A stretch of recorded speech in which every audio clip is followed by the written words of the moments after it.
Hi, so I'm Tamar with the Lived Experience Practitioner Discrimination Diaries, and I've got a really quick entry tonight because I haven't done a huge amount, but there's a few things that I have done today that I thought it would be good to share because obviously I talk about the impact of trying to fight workplace discrimination that lived experience practitioners face. But part of that is what I do to keep going, and also to I don't know, just to feel competent, feel able to carry on. So just as a quickie, and I'll think about what I've done today. One of the things that has actually really helped was part of a lot of the work that we do is actually building each other up. If we're trying, well, at least it's part of what I try to do as part of my own practice, because we all find it really difficult to work and carry on, and it's easy to I suppose like get to a certain point and lift the ladder up. But one thing that I do know was, if it wasn't for people before me, so people like just off the top of my head, I'm thinking of researchers that have got quite far, like Peter Beresford, Diana Rose. They're both professors.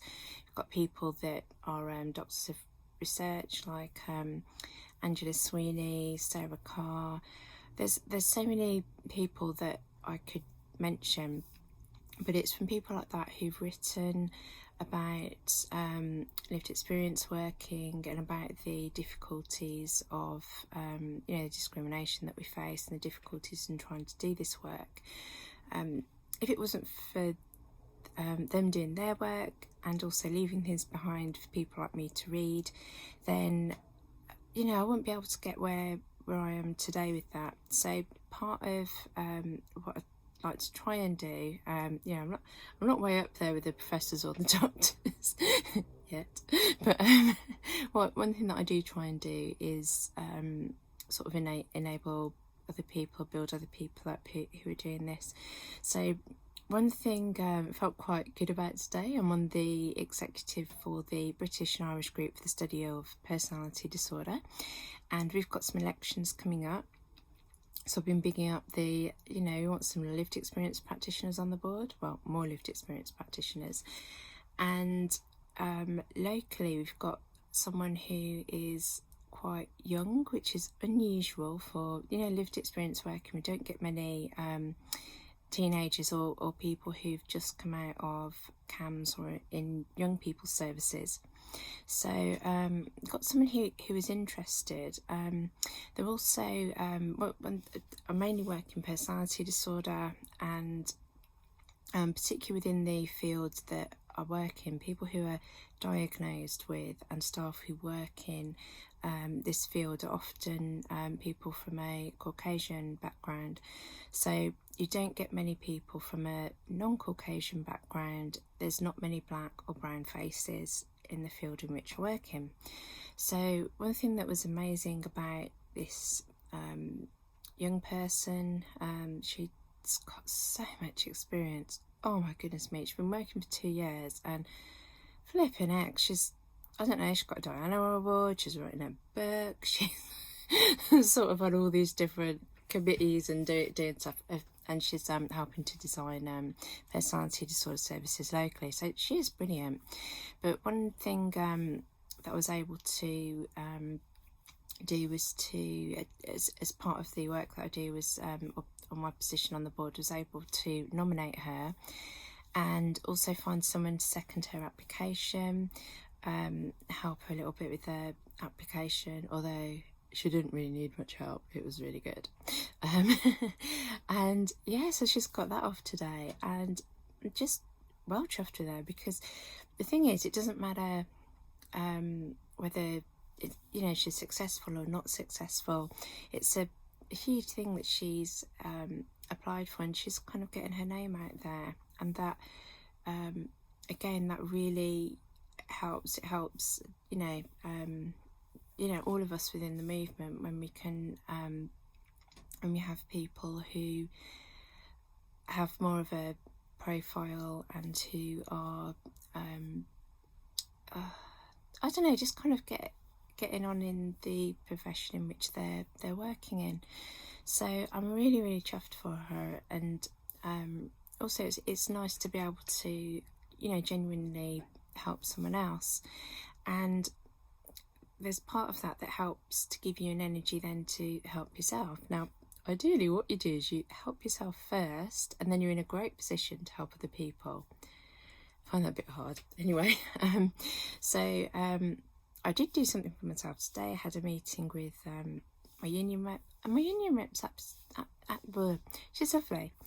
She has been helpful, and I can't complain about you know, my union rep at all. The difficulties I've had are with the sort of union as a whole and the union solicitors, but it was very helpful kind of having a conversation and just looking at sort of steps going forward, and understanding a little bit more about the process where if I went to an employment tribunal, you know, what I would need to do. Also, if I because one of the things is my health obviously has been absolutely battered, and if I wanted to go for a personal injury claim, that would have to be done, I think, through the civil courts. They're two different things. All of this I'm finding out. So it looks as though I'm going to have to do it all on my Todd, unless someone happens to be watching who can point me in the direction of a lawyer who's willing to work pro bono, who can work either in, I suppose, civil law or employment law.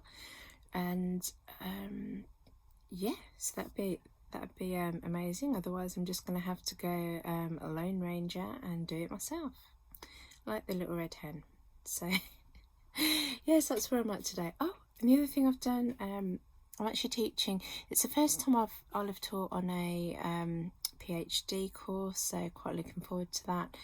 We're teaching, I think it's first year students who are doing a PhD in clinical psychology. So they're doing the days learning on service user involvement. So that's been fantastic, because I've been able to get together with the you know, my co-facilitator. We've sort of designed it from scratch, and it's completely co-produced, and really chuffed with it. So I'm really looking forward to that tomorrow. So you can probably see there's such a difference in me when I am able to do stuff and kind of get fired up and, you know, feel like I'm working and doing something. And what I realised, it was particularly when I had the meeting today, I actually realised that if I'm able to keep going with things like that, and hopefully it takes the emotion and the grief and the sometimes the despair that can go along with this kind of stuff. So yeah, if I can do that, then hopefully it will give me the energy to you know, do the crappy stuff. So those are my reflections for today, and I'll see you again, maybe, if you haven't got too bored, for the next diary entry.